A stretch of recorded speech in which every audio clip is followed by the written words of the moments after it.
I'm excited that the betting tax, for me, I've been consistent about it, even during the NPP's era. And I said it's something that personally has not worked in many of the jurisdictions anytime you have introduced taxes on betting. On the lottery, as well, was part of it, was lottery and betting tax.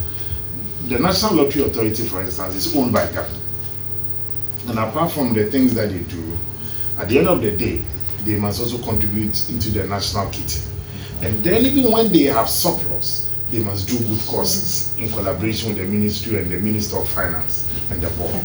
So clearly, you do have a situation where National Lottery Authority is owned by government. They have the monopoly to operate, to supervise and regulate lottery. So if government is taxing itself, then what will happen is that the underground operators, that we call them the illegal operators, they'll become emboldened.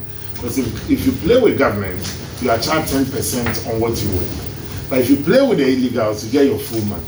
So I told them that for me was counterproductive. There are several examples, and even we drew government's attention to it. Clearly, it was something that whether Dr. Bawumia or John Mahama, it was going to go. The difficulty with the NDC's position is that earlier, the finance minister designate in times past had said that it should be banned. In fact, lottery and betting should be banned. Not just the tax being scrapped, but it should be banned. That's why I asked him that, has his position changed? Because now you are going to be in charge of the lottery, because the finance minister, the National Lottery Authority, is under the finance ministry. And that's where the inconsistency is. But there are so many inconsistencies right from day one as far as this government is concerned. And I'll point just two out of it for you.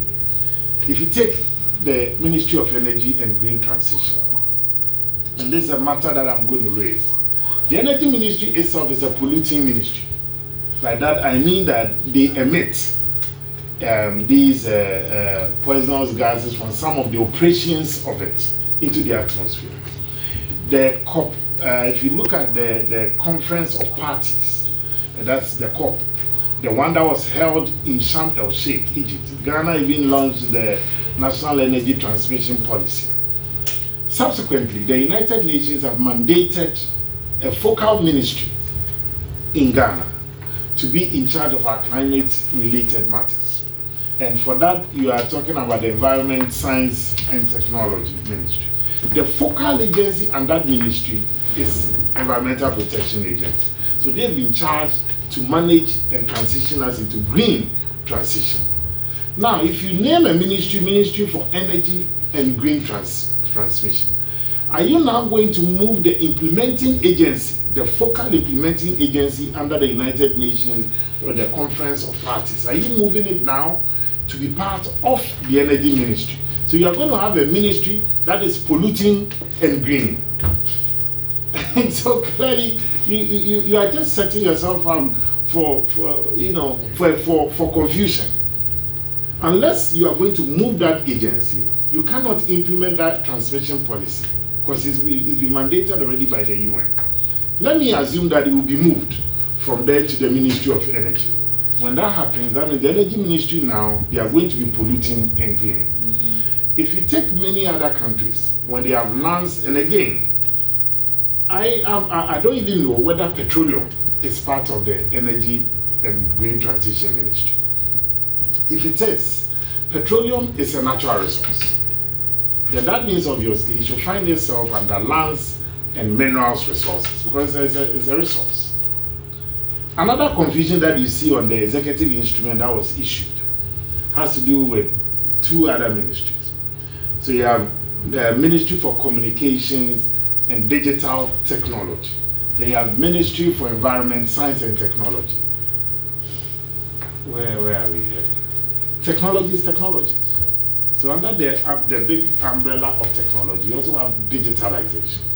You also have digital technology. But it's part of technology. It's just like somebody telling me that we have media as a big bowl and have new media. They are media.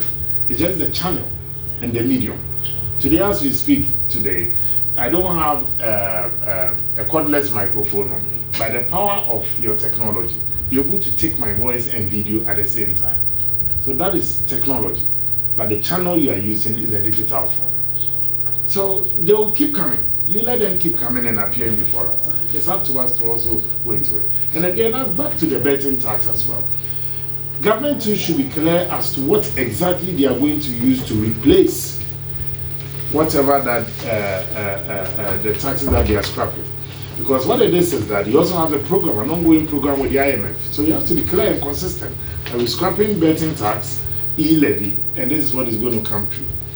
And the finance minister did say something that, the expected revenue from even the betting tax this year is 50 million. That's inaccurate. Last year, just 1 month alone, it generated 50 million. 15. So if you multiply it by 12, it is more than the 50 million that you're talking about. There are so many inconsistencies in many of the answers that he gave. But we have an opportunity to raise these matters on the floor and contribute to the report when it is being laid.